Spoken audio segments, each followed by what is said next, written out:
there, but she is. You know, it's weird. Which number the camera? This is from my mouth to God's ear, going to go quickly. Good, Sarah. All right. How are you? I like to hear that. Okay. Yes. Well, you know, I Hanging in there? run a tight ship. No, I don't. We're out of here. So they, whatever. Through lunch. Don't compare $56 today to 30 because it costs a hell of a lot more than That's just not nice. They don't, every time. they don't That's too understand. long. They really, really don't understand. Yeah, it was fun. It's fun talking to those Not guys. at all. But anyway, that's, And how many other dollars it costs there is in addition to what you're paying Leland County, $30. But it does get Transporting them up there, and medical yeah. expenses Get and all tired. of those issues. Sure, going from one meeting to another meeting And to another meeting. when that prisoner starts an argument with somebody else, they're on the phone. then when you get calling, people pick to him your up, desk, and you you got got 6 20 phone minutes calls to to get make. in and get him, you know? Yep. And about 50 Which is, yeah, is rails really return. just a telephonic And the number. other As thing an is avid this swimmer, idea that there's the cold water Needed another challenge form. that's going around. Have you that it's heard going to about that cost on the the news? taxpayers. I have, and I don't recommend it for anyone. But the jail I ended up really supporting don't. itself. It's I don't anticipate stupidest, having dumbest. to pay for it. Have you ever No. gone swimming and But I every have, like time this? something comes out in the paper, I that's what they... have jumped in an 82-degree pool outside when I had Ask me. to chip ice off of Well, my I think they kickboard. called, well, I know they called yesterday, But the I water wasn't was home. 82. yeah, not And while the air was we're gonna 32, have this letter? the water was 82. And every My time you answer bring to your them is arm this up, is what we should have done 10 Robert, years it ago. gets chilled, every time. I bet. I told the Okay. are you 10 years ago, you can lunch club, short-term fix it. Yeah, I got 40 bucks in it. We're gonna start, okay, Michael? All right. I'm gonna be gone. Oh, yeah? At the University of Iowa. Then, now we need more Graduation, Oh, yeah. college. It is 6 o'clock, and I'm going to call the Wednesday, May 7th, Public Health and Safety meeting to order. If we could all please rise for the pledge. I pledge allegiance to the flag of the United States of America and to the republic for which it stands, one nation under God, indivisible, with liberty and justice for all. Sarah, if you would be so kind as to call the roll. Stadium. Rennie? Here. Inman is absent. And Thomas? And Yep, excused. here. Wheelock? Yes, ma'am. Lemkool? Here. Lathrop? Here. Max Bauer? Here. Next on the agenda, approval of our February 5th meetings. I would entertain a motion. Madam Chairman, I'd make a motion to approve the February 5th meeting of the Public Health and Safety Committee. Moved by Commissioner Wheelock, supported by Dr. Lathrop. Discussion? All those in favor say aye. Aye. Opposed, same. Motion carries. This is our first opportunity for public comment. Sarah, if you would read the rules, please. Any person shall be permitted to address a meeting of the Board of Commissioners which is required to be open to the public under the provision of the Michigan Open Meetings Act. Public comment shall be carried out in accordance with the following board rules and procedures. Any person wishing to address the board shall state his or her name and address. No person shall be allowed to speak more than once on the same matter, excluding time needed to answer commissioners' questions, if any. The chairperson shall control the amount of time each person shall be allowed to speak, which shall not exceed 3 minutes. The chairperson may, at his or her discretion, extend the amount of time any person is allowed to speak. Public comment will be solicited during the 2 public comment periods noted in Rule 5.4, Order of Business. However, public comment will generally be received at any time during the meeting regarding a specific topic currently under discussion by the board. Members of the public wishing to comment should raise their hand or pass a note to the clerk in order to be recognized and shall not address the board until called upon by the chairperson. At this time, would anyone like to make public comment? Seeing none. Next on our agenda, approval of the agenda. I would entertain a motion to approve the agenda. So be it. Moved by Commissioner Lemkool, supported by Commissioner Wheelock. Discussion. All those in favor say aye. Aye. Aye. Opposed, same. Motion carries. Consent calendar. Sarah, your turn. The purpose of the consent calendar is to expedite business by grouping non-controversial items together to be dealt with by one commission motion without discussion. Any member of the commission, staff, or the public may ask that any item on the consent calendar be removed and placed elsewhere on the agenda for full discussion. Such requests will automatically be respected. If any item is not removed from the consent calendar, the action noted, receive and file, or approval, is approved by a single committee action adopting the consent calendar. All information identified on the consent calendar can be viewed in its entirety at www.grandtravers.org. A. Receive and file. 1. Community Corrections Reports, March. 2, Commission on Aging Program Report, May. 4, should be 3, Veterans Services Monthly Activity through March 2014. B, approval. Commission on 1, Commission on Aging Resolution supporting 2014 Older Americans Month, immediate approval. 2, Grand Traverse Sheriff's Office Proclamation for National Correctional Officers and Employees Week 2014, immediate approval. 3, Grand Traverse Sheriff's Office Proclamation for National Police Week 2014, immediate approval. 4, Grand Traverse Sheriff's Office Acceptance of MMRMA RAP Grant. Would any member of the public like any item removed from the consent calendar? Seeing none, any member of the commission and/or staff? Commissioner Wheelock. Madam Chairman, I would ask that items B, 1, 2, and 3 be removed from the consent calendar as they require a roll call vote for immediate approvals. Those items will be removed. I would entertain a motion to approve the consent calendar as amended. So be it. Moved by Commissioner Lemkool, supported by Dr. Lathrop. Discussion. All those in favor say aye. Aye. Opposed, same. Motion carries. First item, we have no special orders of business. First item removed from the consent calendar is B1, Commission on Aging Resolution supporting 2014 Older Americans Month. Commissioner Wheelock. The consent calendar requires a roll call vote. Thank you. I'm just whipping along. I know, we're all trying to get Approval of the done. agenda. I didn't get a chance to. Roll call on the consent calendar, please, ma'am. Thomas? Yep. Wheelock? Yes, ma'am. Lemkool? Yep. Lathrop? Yes. Rennie? Yes. Maxbauer? Yes.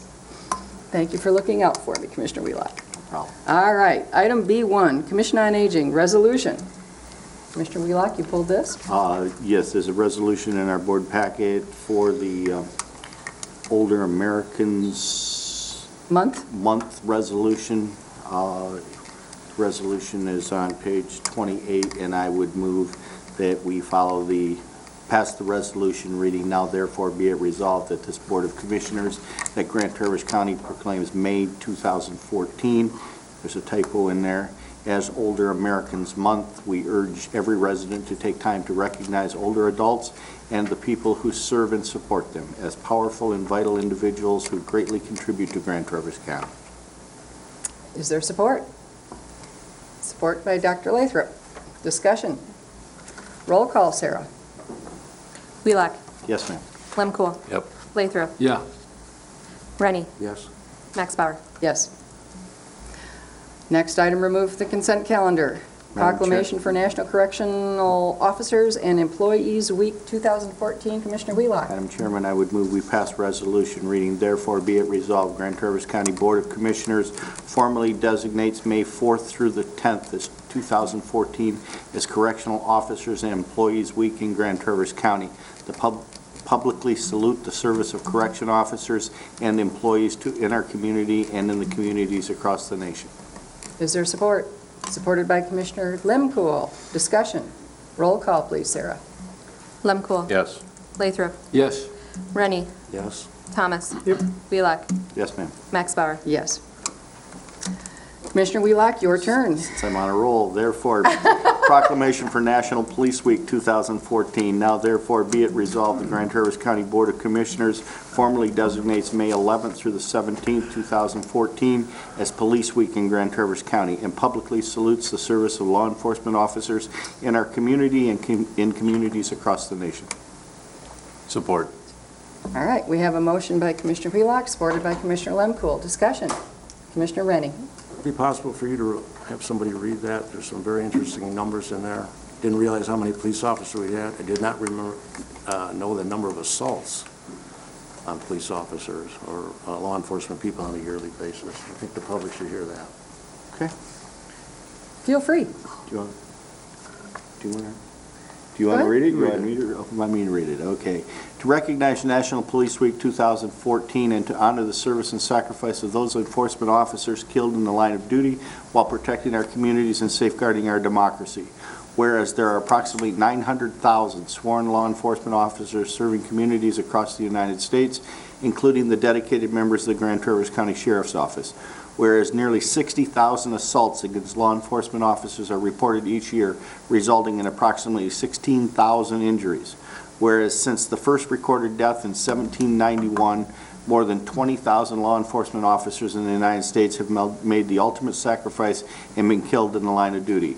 Whereas the names of these dedicated public servants are engraved on the walls of the National Law Enforcement Officers Memorial in Washington, D.C.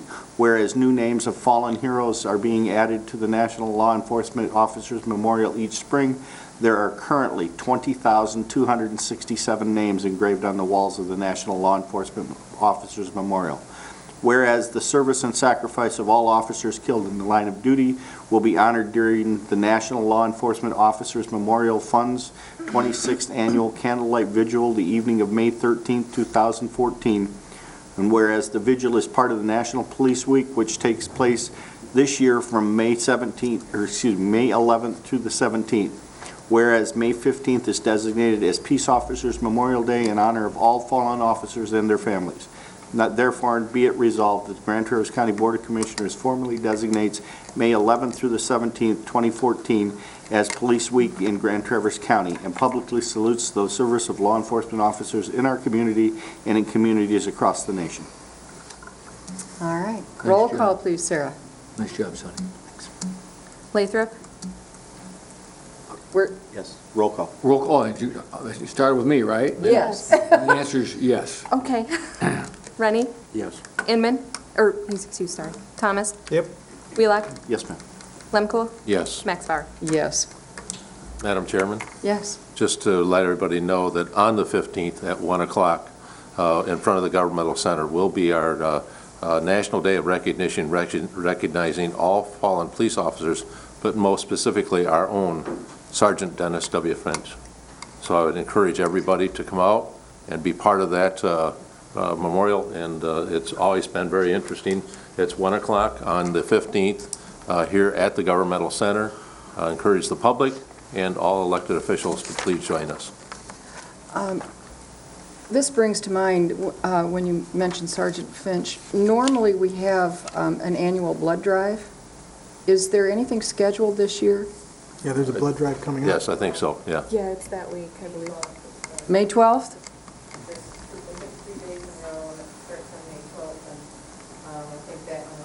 Georgia, nobody can hear you. Well, she'll be up there in a minute. Georgia, you're next, so why don't you go to the microphone, please?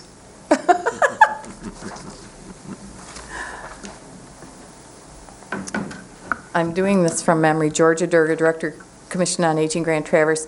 I believe the blood drive starts on May 12th, 13th, 14th is what I think, and I believe the 12th is at the Traverse City Fire Station, hooked onto our office on West Front Street. And then there's 2 other locations, but I can't remember where those are. Is this on our website, Dave, by any chance? I don't know if it's on the website.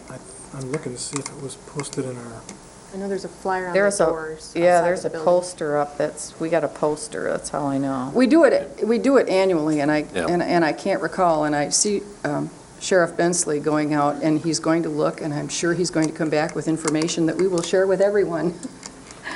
All right, Georgia, next on the agenda, home chore truck for immediate approval. We, Commission on Aging wrote a grant to the Grand Traverse Band for $20,000 towards the purchase of a truck for our home chore program. And I think Jill can give you the facts better than I can. We did get the grant. It pays for the purchase of most of the truck. We had the funds in our budget and adjusted our budget and put that money back into our, we had budgeted fund balance, so we eliminated some of that fund balance that we budgeted per Dean's request. So I'm going to let Jill give you the facts. This is Jill Kate. Oh, I'll let you introduce yourself. I'm Jill Case, the supervisor of the home chore program. We sent out the bids. Signature Auto is the cheapest. And we waited 1 year. We usually replace the trucks every 10 years, and we waited 1 more year due to a little bit of budget shortfall last year. So we're just requesting approval. All right, I would entertain a motion for immediate approval. Moved by Commissioner Rennie. Is there support? Supported by Commissioner Thomas. Discussion. Roll call, please. Was this approved by the Commission on Aging Board? It was, yes.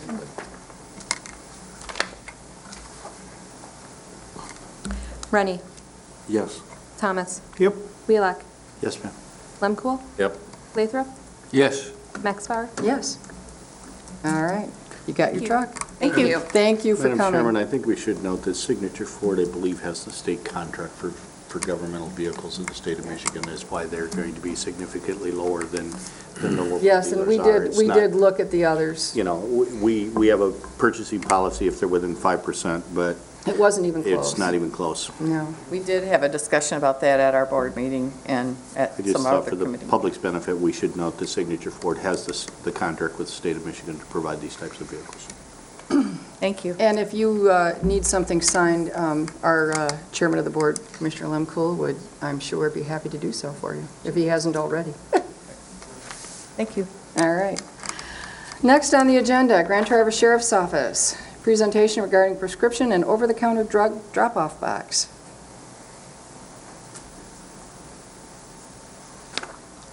The blood drive, Oh, thank you, May Sheriff. 12th, from 11 until 4 p.m. at the Public Services Building on Lafreniere.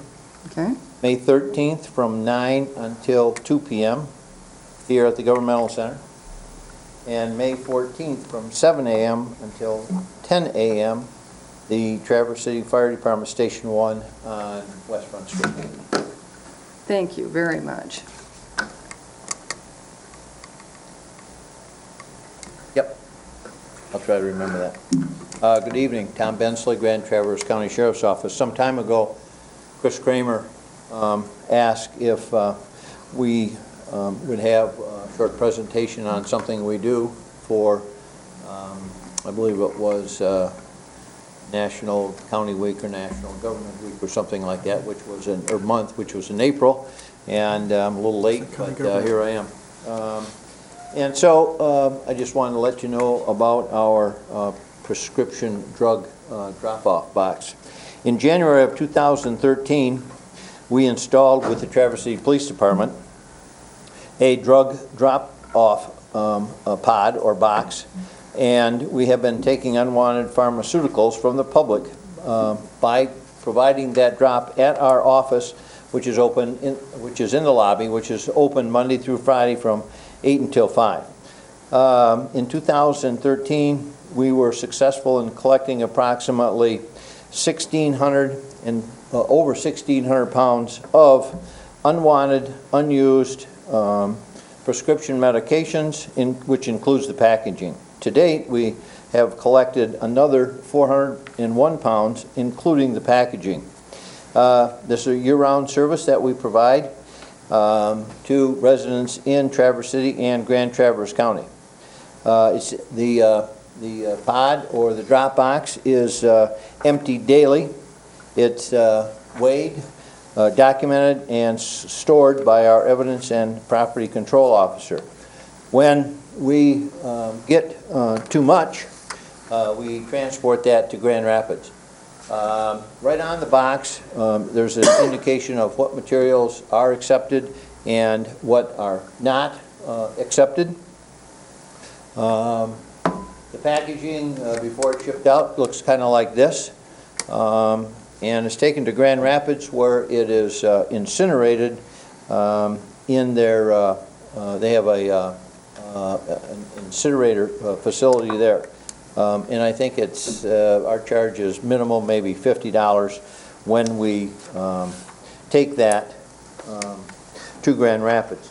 We are currently working with the Senior Center Network in trying to make it a little more convenient for seniors at their monthly meetings to bring in and return, at least return to us, any unwanted drugs that they have. Hopefully we'll start that on a maybe annual or semi-annual basis in June. So we're trying to, in some respects, take it on the road also. But it's been very successful. Anybody have any questions? Tom, I'm just a little confused about the layout. So people can bring needles and lancets and things to that facility?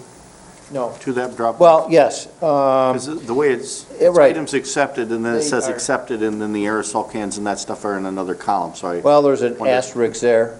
They're accepted, but not by us. They have to, there is a company in town that takes those, Integrity Home Healthcare. So that's that's there to let people know that these can be disposed, but we don't take those. So it's been successful every day. Our property room manager empties the box, weighs and tags the amounts, and like I said, when it gets full, and this is just prior to leaving town, it's transported to Grand Rapids and disposed of. So it's very simple, very easy for us, not something that is complicated. Any additional questions for the sheriff? All right, moving on to the jail. Verbal update regarding population, Sheriff Bensley. As you know, we have money in our budget to house inmates out of our jail in other counties, and we've been doing so this year. And as we indicated during at the first part of the year, we would kind of keep you updated on where we're at with the funds and what's been going on. As you know, the population has been increasing. This chart is through April of this year. The yellow mark is the current year, 2014, and it shows it steadily increasing from January, February, March, and April. And the blue line, which is next to that, is last year. If you follow that, there may be a little dip in the population. This is kind of an annual trend. It's up this time of year, slows down a little bit, then in the fall goes back up. But the number of inmates we are responsible for averaged 181 per day during the month of April. On one day, a couple weeks ago, we had 201 inmates on the roster. With only 168 beds in the main facility, this places us in a crucial situation with regards to inmate and officer safety and the orderly operation of the facility. Now, I'd like to back up for just a second. We have 168 physical beds in there. But as you know, we have to match people with classifications and beds. We have 6 beds that we cannot use right now because there are 6 two-man cells, and we're currently using those for some segregation issues. So we've lost 6 beds. So we only have 162 that we can actually use. So, and there are, we have a chessboard that we operate daily over there, so to speak. I call it the chessboard, where they try to estimate who's coming in, who's going to court, who's going to get sentenced, what they might be sentenced for, so that we are able to move prisoners or inmates around in the jail and plan ahead if we have to move some out of our county. Last Monday, we met with the two of the 3 district court judges, Judge Stepka and Judge Phillips, just to make sure we're on the same page with them and how we take to them possible early releases and the people that they would look at for early releases. And that was a very good session. They're very appreciative of the way we work together. We're in the loop with the judges, and we just want to make sure that when we don't release somebody because they have a long time to stay there, that we're concurring with their wishes.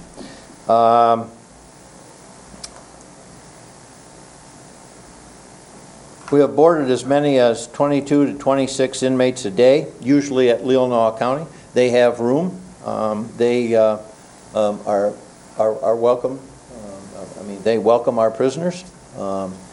Captain Hall and I were at WTCM this afternoon and got into a little bit about the boarding out and the cost. And one thing people don't realize is we can't just send and board out anybody we want. They are very particular in who they will take at other county jails. They want only the best of the best. They don't want anybody with any medical issues, any behavioral issues, any health issues. any risk issues. At times, it's kind of hard to find people that these other facilities will take. To start the year, there was $58,000 in the budget to take care of the inmate boarding out costs. $54,000 was for the housing costs, and there was $4,000 for medical expenses. So far this year, we have not yet received the Leelanau County bill for any medical expenses. I don't know if there were any, but if there are, they will send us that bill. So our projected total without those expenses so far this year is $33,494. That leaves a balance of $24,506 in that fund. That's where we're at this point. We may be back and asking you, hey, here's the situation, we've expended this money, and there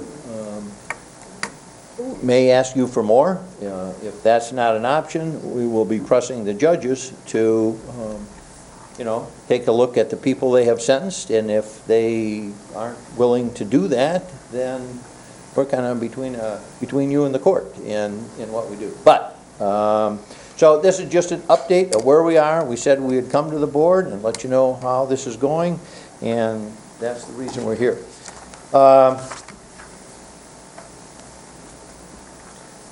Interesting to note that when we talk about boarding out people in the population of the jail and who's there, I have, and I think Mr. Bendy gets this, I don't know if you get this, we get monthly updates from the IT department, and it's interesting to note that the population of felons in the jail has increased about 60% over the past couple of years. It was somewhere in the neighborhood of 40 or 50, and we're over 75 at this point. So that indicates the level of people that are in the jail. We've said that, and Mr. Forsyth knows this, that the level of crime, if you will, is going up. It's different. They're more serious crimes, and that's a large population. And I'm not sure, but I think the female population is still about twice what it was a couple years ago. It's around 40 or a little more than 40 females in the jail. So the chessboard is interesting. Every day they're in there moving people around and trying to anticipate who's coming, who might go, and what their release dates are, and that kind of thing. So they spend a lot of time doing that. I've told the jail staff, I've told Captain Hall, the priority is officer and inmate safety. And when you pack them in there, things sometimes get a little excited. So that is the priority. It's the officers and inmate safety. And we need to do what we have to do to make sure that that is at the forefront of the jail operation. So if you have any questions. Any questions or comments for the sheriff? Dr. Lathrop. A couple, this may be a dumb question, but are the judges aware of the fact that you can't just transport anybody to a different jail? Yeah. They know about that? Oh, yeah. Okay, and then who is it that tells us that we're doing bad and we have to do different? I mean, apparently there's some body above this one that says you're being too crowded, too much, and we're going to do something about it. Can you tell me about that? Well, there's a state law Yeah. that deals with overcrowding, okay? And when the population of the jail exceeds the capacity for a certain amount of time, we are required to reduce that population. It doesn't say how you have to do it. You have to reduce it. And our options are board out or let people that are there. What is that period of time, and how? I mean, are they right on the money? If you're over one day, are they on the phone with you, or how do you manage that? Well, our state rated capacity at this point is still 194, okay? It includes the work release facility. And that is work release facility only. That classification, we have high, medium, low classification. That is less than low. We cannot put any low classified inmates in there. So our capacity is still 194, okay? It's like a big cell. We're just not using that at this point. And we've been here and explained that we can open that up tomorrow. But it's going to be it'll have to be staffed 24 hours a day, and the majority of that, I'm told, will be overtime. And so our overtime budget will go up. There's a point where it is cheaper to board people, inmates out, than it is to open that facility. Okay, and at this point in time, we are boarding people out because it's a better way to do, more cost-effective way to do that. Okay. Have we ever had the state call us and say, look, you got to empty your cells, you got to do something about this? Has that ever happened to us? Yes, Captain Hall could speak to that, but it hasn't been recently. It was prior to the jail expansion, I believe, which occurred in 2004, 2005. Okay. We haven't reached that threshold, to my knowledge, since then. Thank you. Commissioner Wheelock, then Commissioner Thomas. Well, I think it's important to note, the cooperation that we have between the jail administrator, the sheriff, and the judges is fantastic. If it weren't for the cooperation that's there, we would not possibly be able to manage this. But the other piece that's interesting that has to be acknowledged is that, well, two things. One, when we talk about the jail release facility and that extra 30 beds, we do not have prisoners in our county jail at this time that qualify to, or would classify to be housed there. That's why the facility was closed in the first place, because there weren't people in the jail that classified in such a fashion that it was safe to house them in that facility. But the other thing that's interesting is I sit on your community corrections board, and our community corrections in this community is just maxed right out. Those people are handling everybody they can.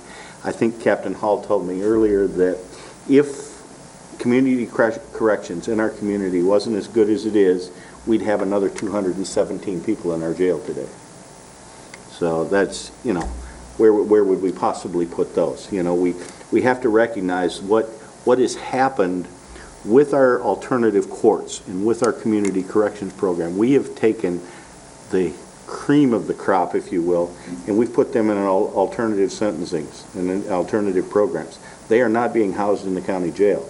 So the people that are currently in the county jail, at least from my perspective, need to stay in the county jail. And that's why our population is what it is. And we juggle the thing every Monday and every Friday about who can we turn out this week, because we got more people coming in. And every week we're turning people out early. But if we continue to do that long term, we're going to diminish the effectiveness of our alternative programming. Because if the person knows that, if he just sits here for another 2 weeks, he's going to get kicked out anyway, why would he want to sign up for a 6-month alcohol treatment program? So, as long as, when overcrowding starts to get to the point that you routinely are putting people out that much early, you take away the effectiveness of your alternative sentencings too. Commissioner Thomas, you were next. I know that we keep getting publicity about the $30 a day for boarding out. And we all know that's only a fraction of it. Do you have any idea what it costs per day total, by the time you ship them back and forth and pay for their medical and pay for this and pay for that? You got any idea what the total cost per day is? Because the public is getting the idea that we can ship them out for $30 and that's it. And it's just not the case. Well, that's, no, I don't think we calculate the time. Captain Hall may have an idea on the time that we spend transporting the people back and forth. But if they took whoever we wanted to send, that would be one thing, and that's the issue. They won't take anybody we want to send. So they'll take the best of the best, and we get the rest. Now, if there was a facility that would take whoever we wanted to send, that would make it much easier. But that's a very good rate, by the way. $30 a day. If you look statewide, it's ranged from $33 to $35 per day. But that does not include the medical costs. That doesn't include the transportation costs. So it's a pretty good deal. But that's money that we're spending.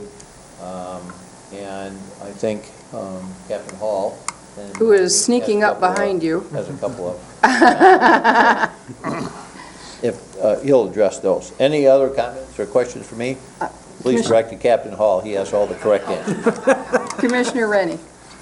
What percentage would you say of your inmate population suffers or gets treatment for mental wellness issues? We asked that question. I'm Bob Hall. I'm the jail administrator, Grand Traverse County. We asked that question of our mental health representative that comes into the jail, and I think the last number she gave me was somewhere between 60 and 80% of our jail population has some mental health issues. That number is being treated as well? That number is being recognized as having the issues, whether they're just counseled, whether they're receiving psychotropic medications, depends on the severity of the issue. 60 to 80%. Yeah. It goes to everything from just anxiety, which they classify as a mental health issue, and I probably would classify that if I were an inmate in the jail too. What percentage of serious? I think the serious is, and I don't recall the number. I hate to throw out a number that isn't accurate, but I thought she said around 20% were considered serious enough that they need intervention. Administrator Benda. Do we have any idea, not only are there restrictions on who we can send from their end, there's restrictions on our end. If somebody's going to be in court, if somebody's not sentenced yet, pretty hard to board out a person that's not sentenced unless there's an extended period of time between when they're going to go to court or to trial. And then, even then, they have the right to meet with their attorney, and they have several rights that sentenced inmates don't have. Do we have a number on how many are sentenced of this number that we says 181 we have this past month?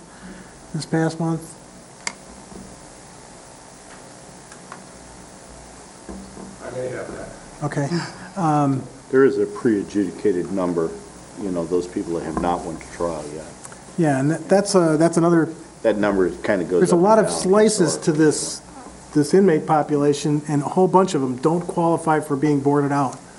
And when you get to the point where the number of violent offenders or people who are otherwise ineligible from their end, then you've got this other subset that aren't eligible on your end, and then that leaves you a very small subset, and that gets shrinking as the numbers go up. And just to make clear, the work release area is a work release area, and that's all it is. Sonny said the same thing, but he didn't say it quite that plainly. We can't put a minimum security inmate in there. Department of Corrections won't allow it, but it's used as our number for determining whether the law kicks in for emergency overcrowding. So it's kind of Until that building is officially abandoned as a housing unit and no longer considered part of our jail, the number remains 194 at the threshold that we can invoke the Emergency Overcrowding Act. But the reality is we have 168 beds. But if the Overcrowding Act does take place, is it 7 days? 5 days? 5 days? 5 days. If we're over 5 consecutive days, then the act requires us to reduce our jail population to 80% capacity. And there's a process that begins. There's It's a process by outlined in the doing it, but statute. we immediately have to reduce our jail capacity down to 80%. And that's turning a lot of people out on the street. Yes, it is. I'll try to answer a couple questions that were earlier. The Michigan Department of Corrections, Commissioner Lathrop, is the agency that oversees all the jails in the state of Michigan. They're the ones that come up here and approve our floor plan and approve everything from the amount of lumens of light that light a cell per inmate to the air exchange, how many cubic feet of air are moving through each housing unit. And then they designate how many inmates you may put legally in that housing unit. If we exceed that, they get our records every day. They know what we have. And the sheriff was correct. Back in 2004, 2005, they were on the phone with us quite regularly telling us that we were exceeding our numbers. The only opportunity we had to deal with that at the time is we tried to release inmates, and that still didn't get them out, enough of them out to reduce the numbers. We had a mass boarding out. We had them in like 3 or 4 different counties, if you recall. And that got our numbers down to where the Michigan Department of Corrections said, it's okay with us. We don't care if you house them in other counties, as long as your number doesn't exceed the number that you're at. We have not hit that number due to aggressive efforts on our part to work with the judges, and we've been releasing inmates as early as a week earlier than their actual release date. I hesitate to go much further. I mean, we're going to get to the point, I was in jest telling one of the judges, we're going to get to a point where I'm asking the judge to release the inmate before he's even sentenced or to jail. So, no, we can't do that. So, but through that and also boarding out in other counties, we've been able to manage to keep that number underneath the capacity so that Michigan Department of Corrections has not had an issue with our boarding. But that's just numbers. What the impact on the facility and the staff and the inmates is what concerns me. When they're overcrowded, it becomes a very volatile place. We have some not very nice people in that jail, more than we've ever had. And to keep them under control, we have to do everything we can. We're not there to make them happy, but I certainly don't want to get them upset, if that makes sense. So we do everything we can to manage that, to keep them safe and keep the staff safe.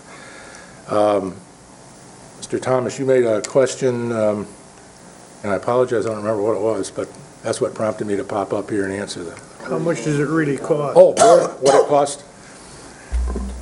The going rate varies in every county that has room. The counties that we typically use are Leelanau and Charlevoix, and they charge $30 a day, plus medical expenses. Now, we have a contract for medical care in our facility that does not extend to another county. They have no control of what happens over there and what their doctors prescribe and everything else. So at the end of the month, I get a housing cost and I get a medical cost. Medical costs have been running anywhere from $60 to $300 a month, depending on how many inmates I have boarded out. And again, we send the best of the best, as the sheriff said. So these are people that have very little problems, but if he has a headache and wants a couple Tylenol, I get a medical bill for the cost of 2 Tylenol, all right, from the other county. So as far as cost of moving them and transporting them, if all of a sudden today we decided we need to move 20 inmates out of here, I'll take 2-3 bus loads or van loads to another county, and that's 3 trips, round trip. Whether if I have officers on duty, then they do it on duty time. Wear and tear on the vehicle, you could calculate gas mileage and everything else. If I have overtime to take the trip, then I've got overtime officer costs involved. But that's not where it ends, because somewhere down the road, all of the people went out today, but they all have different release dates. And they have to be released from our facility. So 2-3 days before they're scheduled to release, we have to drive up there and pick up inmate A and bring him back here, so tomorrow morning he may be released from our jail.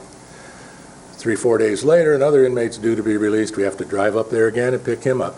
We try to do it in groups. We try to bring 2, 3, 4 at a time, but sometimes it's 2 weeks later and I'm still overcrowded. I don't want to bring a whole bunch back. So we try to also mix it. If it looks like we're still overcrowded, we'll take 3 up and bring the 3 back that are being released so that we keep those numbers fluid. So the sheriff mentioned our board. We have a big board, and I've brought it in here for you to look at before.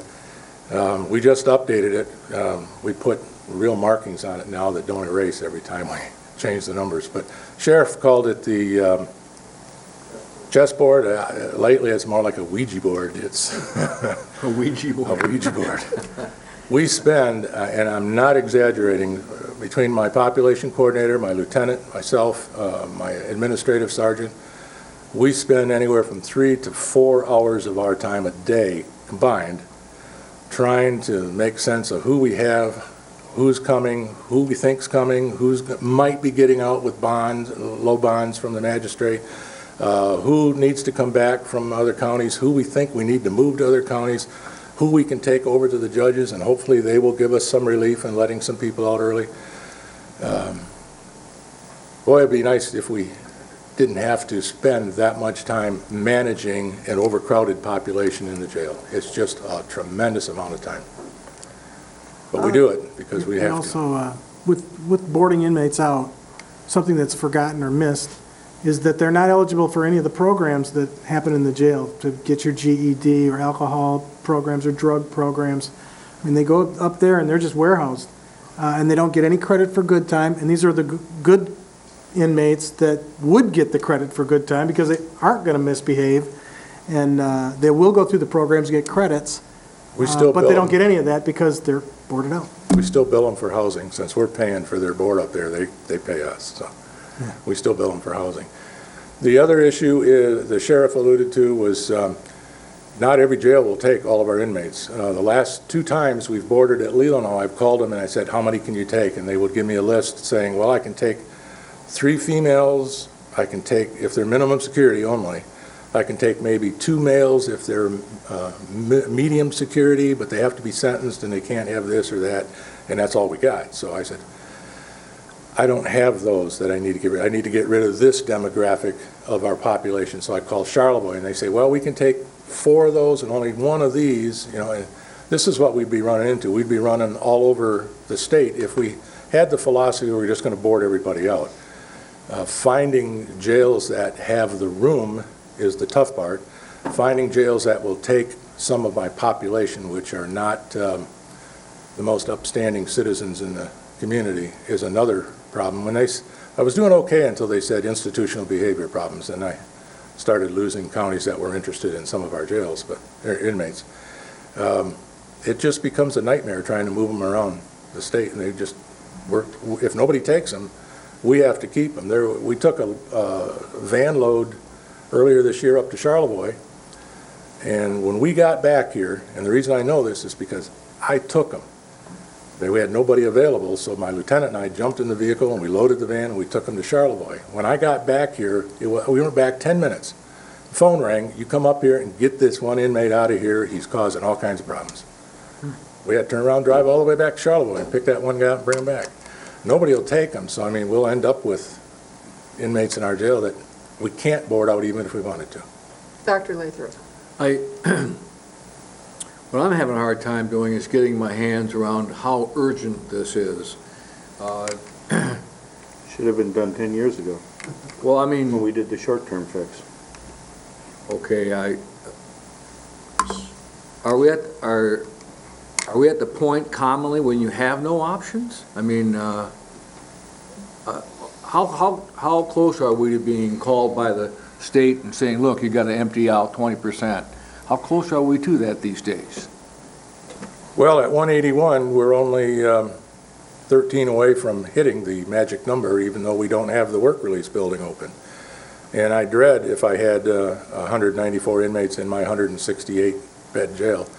All of the recognized experts in corrections, the American Corrections Association, National Institute of Corrections, they all say that regardless of what your jail capacity is, you should not exceed 85 to 90% of your rated capacity. And when you do that, you start losing the ability to adequately classify and let the classification, which is a real process, it's an elaborate process that evaluates the inmate, their past history, criminal history, behavioral problems in institutions, their current crimes, their ability to get along with each other, where they live, where they worked, their school, their education levels.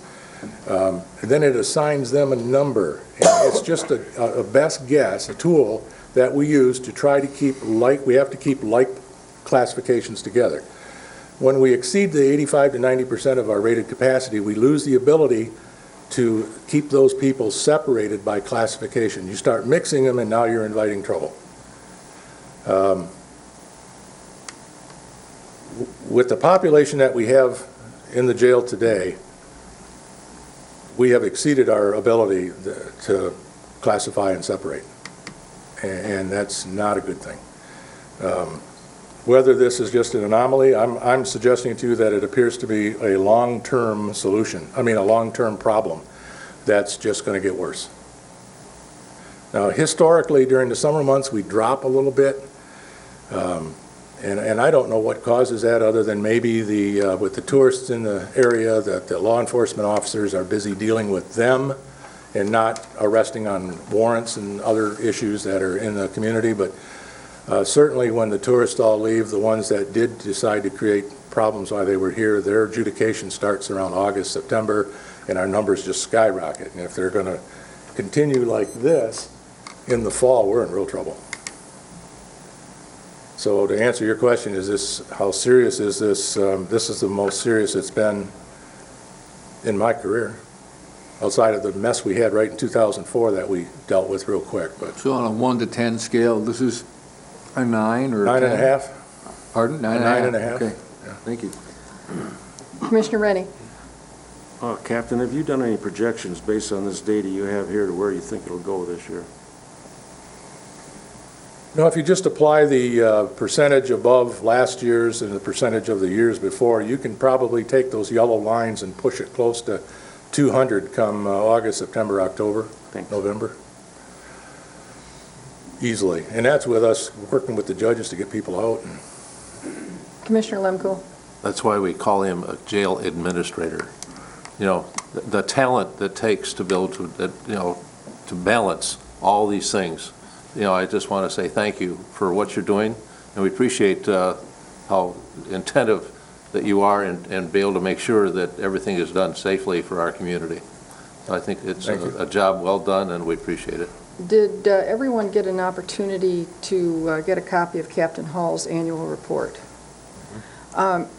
Captain Hall, I read it, and one of the things that concerned me, and I did ask our administrator about this, one of the things that concerned me was the climate conditions, I guess you could say, for lack of a better word, where you described your corrections officers having to wear a great deal of protective equipment, and in the summertime they're roasting, and in the wintertime they're freezing and they can't get warm. That's true.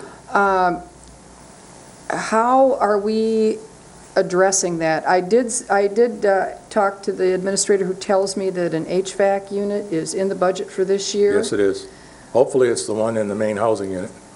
That's where we have the most trouble. Is it the one in the main housing unit? I mean, I would hope so. okay. What is that, an HVAC unit? HVAC. The heating, ventilation, air conditioning system. Yeah. We have 3 of those in the jail, up in the penthouse. One unit handles all of the jail side. The other unit handled what used to be all of the law enforcement wing, which is now jail side also. And the third unit, which is a smaller one, handles the recreation area, which was always more air but cooler because the inmates work out in there and they run around and sweat. And it was a separate unit. But where we have the issue is in the one in the one in the main inmate side. It doesn't cool enough, and the officers it's hot back there. And in the wintertime, it's cold. Inmates are wrapped in blankets, and if you raise the temperature up and then it gets too hot in other parts of the jail, it's just old. It was installed in '84. I just want to be certain that, I mean, the corrections officers have to have conditions that they're able to work in. Right. And I was concerned when I read that.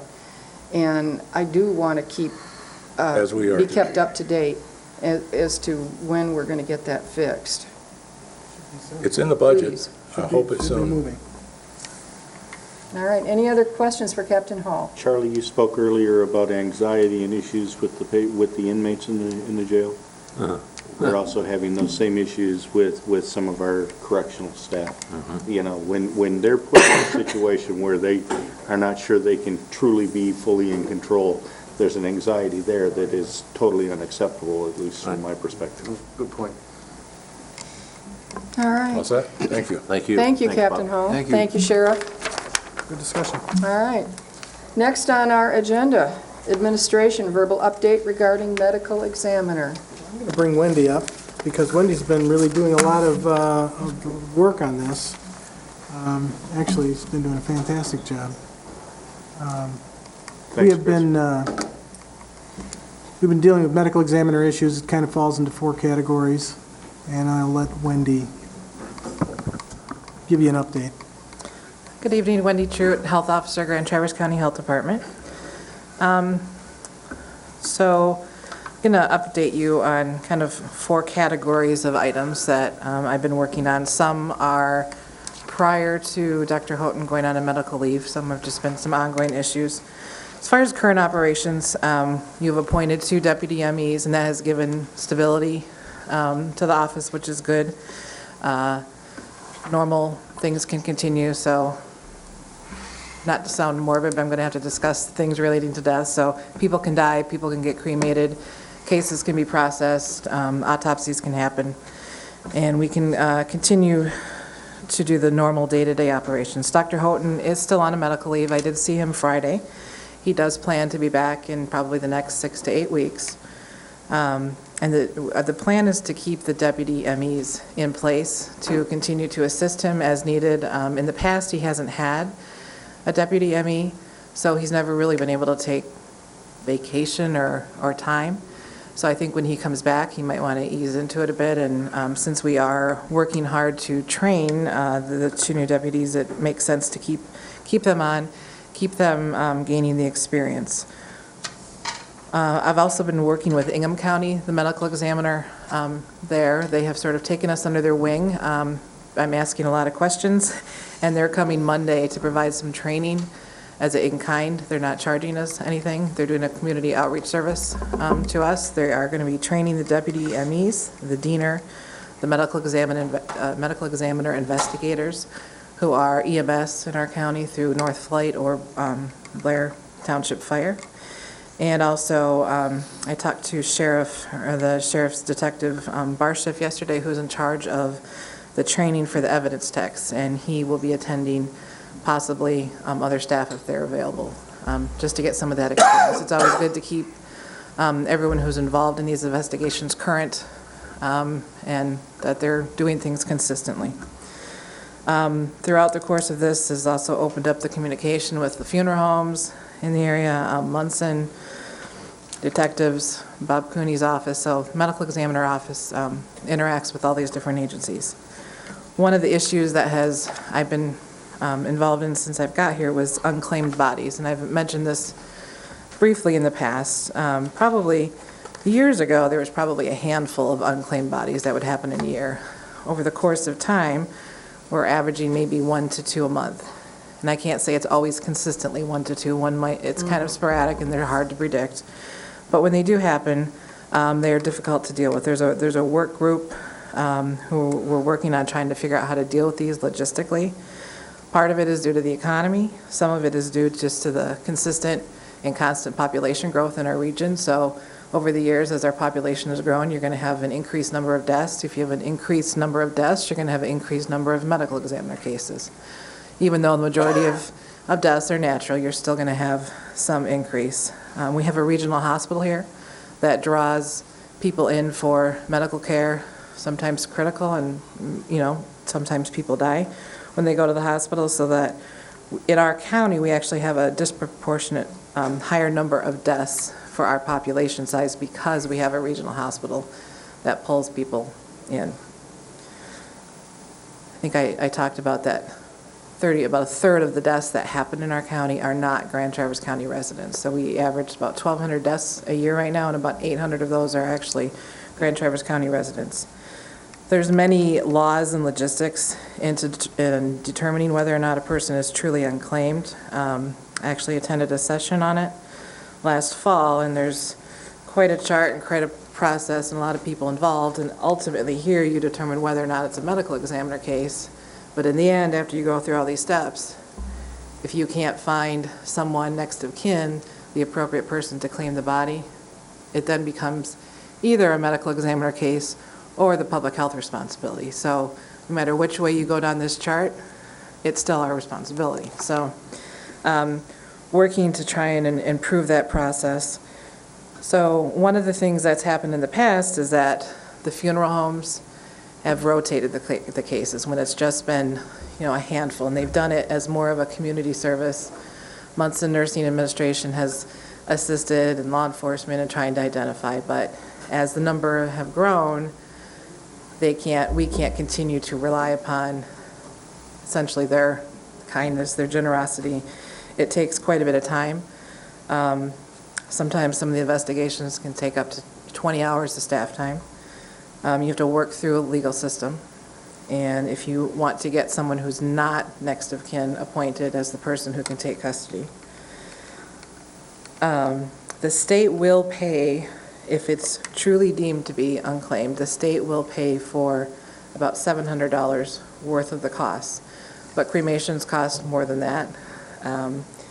And there's a lot of paperwork that you have to get that processed. You actually have to call U of M as our designated body donation center. You have to call them, and you have to get a rejection letter. They won't take bodies from our region because it's too far away. The body's not in a preserved state that they need in order to use it for scientific purposes. So there's a lot that goes into actually getting to the point where you then can cremate or bury the person. Cremation is the most cost-effective, and cremation is about 75 to 80% of all the deaths that occur in our county now. Also looking at morgue capacity. Munson is the morgue essentially for our region. Most funeral homes are able to store bodies temporarily, but they are not a morgue. They don't have the environmental conditions to truly store bodies long-term, and they typically are built to house what their normal capacity would be. So they can't be relied upon to store extra bodies. Hospital is looking to upgrade. It's as the number has continued to grow, this is just sort of something you hit a point at which you have to start thinking of planning, you have to start thinking of the future. We really can't get to a point with a medical examiner where all of a sudden we're at capacity all the time. It's kind of similar to the issue that the jail is dealing with, and it would just take one big event with mass fatalities to kind of push us over the edge. So currently the capacity is about 6. We're looking to increase the capacity to 12, the hospital is, if, as a county, we were able to invest in the system and get it up to 15 spaces, that would greatly improve our future capacity. Currently, they don't charge us anything for using it. We use it. Other counties surrounding use it as well. But, there is a point at which they could say, medical examiner cases, we don't have to house these. So that is something that Dave and I are planning to meet with Munson on to see if we can't talk. They're looking at probably improving it within the next year. The morgue space itself isn't huge, but if we could maximize the footprint and increase the capacity by almost doubling or even more, I think that would be ideal for the future. And then as far as future planning, Dr. Houghton has, sort of verbally told me that this is probably his last appointment. And knowing that he's had, a medical issue, at that point, I wouldn't be doing my job very well if I wasn't thinking of continuity of operations and where we want to go in the future. So because of that, we're starting to explore future options and be proactive about it. We also know that the cost of forensic autopsies right now is $3,000 per case. A forensic autopsy has to be done by a forensic pathologist. The furthest north in our state is Grand Rapids. There's 14 forensic pathologists. So Grand Rapids really is the place where most of northern Michigan has their forensic autopsies performed. There's also a cost of time of staff, whether it's a funeral home or detectives or state police who actually have to bring the body there for autopsy, wait for it, and then return it home. So it does take time away from those people's day-to-day duties. We're also, when the medical examiner for Ingham County is here next Monday, Dave and I are going to meet with them just to talk numbers about if we have this idea of potentially in the future getting a forensic pathologist in our area, what kind of population numbers do we need to support that? how many other counties would we have to draw autopsies from in order to support the cost of having that? And the logistics of, you know, having someone housed at Munson, where the morgue is, so that they could do the forensic autopsies. We're also looking at perhaps even broadening the regional medical examiner scope, thinking that that may be more cost-effective if we pool our resources. There would be continuity of training, there would be consistency, and it makes sense because we do have the regional health system. That's the update I have for you today. I don't know if Dave wants to add anything to that. Great job. Dr. Lathrop. Let's say you have an unclaimed body, they die on Monday. How long is it before you have to either cremate them or embalm them? The issue isn't so much how long we have to do that, it's how long it takes to determine whether or not it truly is an unclaimed body or not. It can take months. So there are sometimes people who are stored in the morgue for 45 days, sometimes longer. It takes a while to go through the process. So if there's several unclaimed bodies at once, that diminishes the capacity at the morgue, and that's part of why it's an issue. So if we as a county are able to assist Munson with increasing the capacity, that would lessen the chances, I guess, of us hitting capacity. If we hit capacity in our morgue, we don't really have any other options. There aren't any morgues locally. The funeral home directors in other counties could charge like $100 a day to store the body, but they have limited capacity too, and it's not long-term storage. Just interested, a morgue is basically you refrigerate the body so Right. they don't decompose. Yeah, they're kept at about 32 degrees. Okay. You could also embalm the body and then store it not refrigerated. Has that ever been done? Is that being done? That would be one way that I think a funeral home could extend their storage capabilities. Just wondering. I'm sure it's done. Majority of people choose not to be embalmed these Okay. days. Okay. It's less and less. Commissioner Wheelock. I think it's important to note that we need to consider this medical examiner thing on a regional basis. You know, I know Dr. Houghton, I believe, still does Leelanau and Benzie. Benzie. So, you know, there's 3 counties right here, right now, that if Dr. Houghton retires, and that's been doing it a long time. You know, I remember when Dr. Tang was here, and that's been a long time, you know. So the bottom line is, you know, if Dr. Houghton chooses to retire, it's not just Grand Traverse County that has a problem, it's also Leelanau and Benzie, so it's absolutely a regional problem.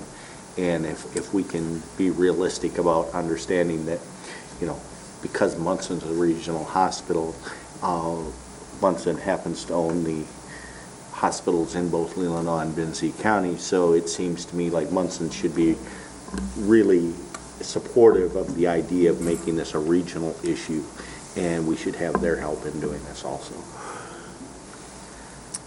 Any other comments or questions for Wendy?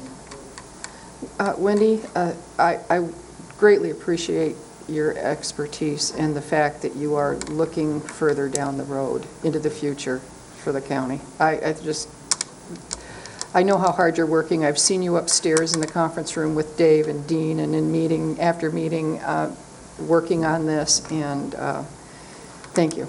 Well, it's the duties of the office are very important. They're the one, you know, medical examiner is really the one who represents the deceased and gets justice as needed. So it's important, and it really still is a public health function. So It is.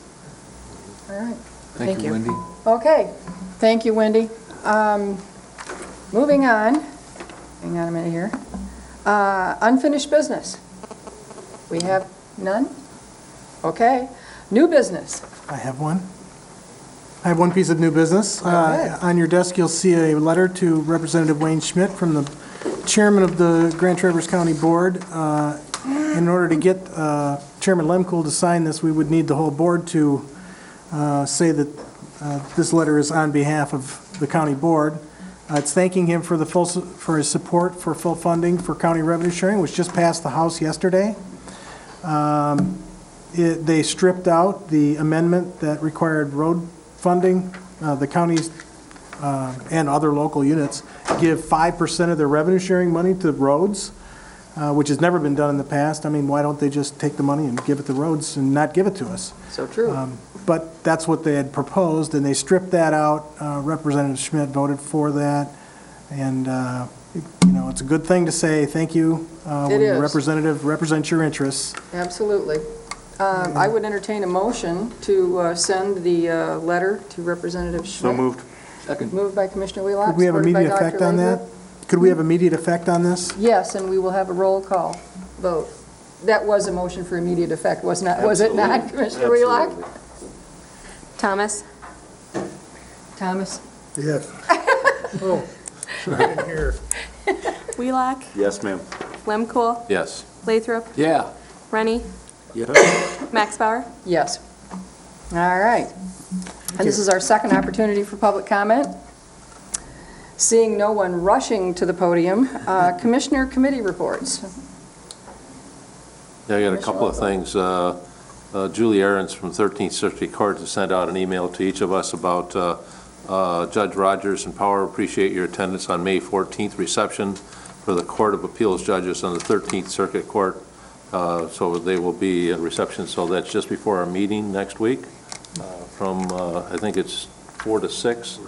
So, appreciate everybody that can be there. It would be nice for them to be there. All right. And then there was something else, and I can't figure it out. On the okay. 20th of May, T.C. Tallis, the Executive Board, will be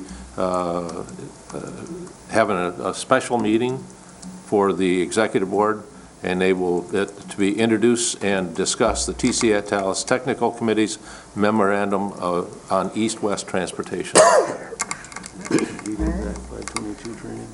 I do have... the Open Meetings Act training. Yes, I do have an announcement from Commission on Aging. I would like to announce that Deputy Director has been hired. Her name is Laura Green, and she will be here next month to meet you all. All right. Anyone else? Notices and announcements? Commissioner Rennie. Yeah, I went to a wonderful event Saturday at the Opera House. Jeff Haas commemorating his father's 100th birthday. Great event. Shows us how lucky we are in this area to have these cultural and entertainment venues that many other folks don't have. It was a great time. All right. Dave, I'm sorry, Commissioner Wheelock. Just on your desk this evening, I handed you out last week when Elaine was here from the Council of Governments. We talked about the shortage of skilled labor. This article happened to come to me this week, so I made copies and dropped it off to you. It talks about Absolutely. the fact that there's basically 600 unfilled skilled trades jobs. 600,000 skilled trades jobs throughout the United States Welders that are really unfilled can because they don't qualify. make And no, I that don't kind of pay money. my welders $150,000. Yes, but I have to tell you, a welder, Well, pipeline welders. they make that. Very often do make those kind of money. But- All righty. But it is interesting, and I had a long conversation with a local machinist the other day that's trying very diligently to get the college to enhance their machining capabilities so as that we can try to help with that skilled need that we have in our community. But it's not just a regional problem, it's nationwide, and that's what this shows us. Predicted, too. Do we have a need, Dave, for a closed session? We do not. All right. We are Motion adjourned. to adjourn. Charlie, you get this. I don't know if I got that one.